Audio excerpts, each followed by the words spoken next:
જામનગર શહેરની અંદર આવી ગયો છું તો ખાસ એવી મુલાકાત કે સમર્પણ હોસ્પિટલની બાજુમાં આવેલી હોટલ કાશી અને અહીંયા પ્રખ્યાતમાં પ્રખ્યાત છે દાબેલી અને વડાપાવ.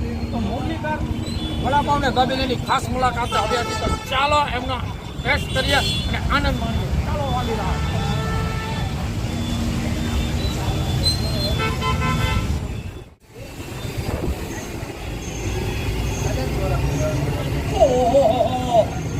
આવી ગયો છું અહીંયા મુરલીધર વડાપાવ અને દાબેલી વાળાને ત્યાં. તો અહીંયા મળે છે દાબેલી અને વડાપાવ. શું નામ છે તમારું?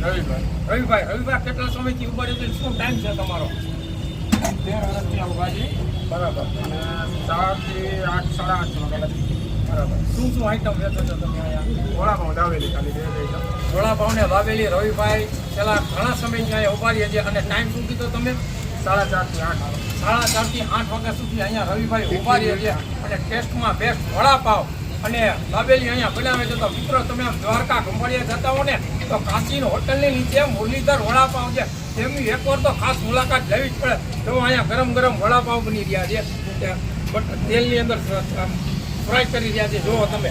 અને આ બાજુ જે વડાપાવ કરી રહ્યા છે આ ભાઈ એ પણ તમે જોઈ શકો છો. આ બાજુ દાબેલી પણ હમણાં બનાવી રહ્યા છે અને આ બધા જો અહીંયા નાસ્તો કરી રહ્યા છે આનંદથી. તો એકવાર તો તમારે મુરલીધરની મુલાકાત તો લેવી જ પડે. બાકી કહું છું દ્વારકા જતા હો દેવભૂમિ એટલે અહીંયા મુરલીધર વડાપાવની તો મુલાકાત લેવી જ પડે.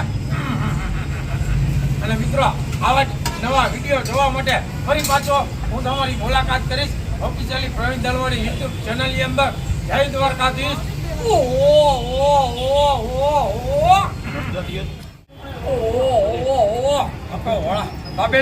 દાબેલીનો ટેસ્ટ કરીને કહું છું કેવો ટેસ્ટમાં બેસ્ટ છે અને આપણે ટેસ્ટ કરીએ. વાહ વાહ વાહ વાહ. કચ્છનો સ્વાદ તો હવે જામનગર શહેરની અંદર. એટલે મેં તમને કીધું ને એકવાર તો મુલાકાત જરૂરથી લેવી જ પડે હો. આમ જુઓ આ દાબેલી ખાધી એટલે પ્યોર કચ્છમાં ઊભા હોય ને અને કચ્છની અંદર ટેસ્ટ હોય ને એવી રીતનો ટેસ્ટ છે. અને સાદા વડાપાવનો પણ ટેસ્ટ કરીશું આપણે મિત્રો. વાહ વાહ વાહ વાહ વાહ વાહ. બોમ્બે જેવો વડાપાવનો ટેસ્ટ એ પાછો આ. એટલે બે ટેસ્ટ હવે તમને બોમ્બેનો અને કચ્છનો જામનગર શહેરની અંદર તમને એડ્રેસ તો મેં કહી દીધું છે અને ડિસ્પ્લે ઉપર પણ અમે એડ્રેસ તમને બતાવી દઈશું. તો મિત્રો ગમે ત્યારે દ્વારકા દેવભૂમિ જાવ ને તો ત્યારે આ જગ્યાની તો મુલાકાત જરૂરથી લેવાની. દાબેલી અને વડાપાવની.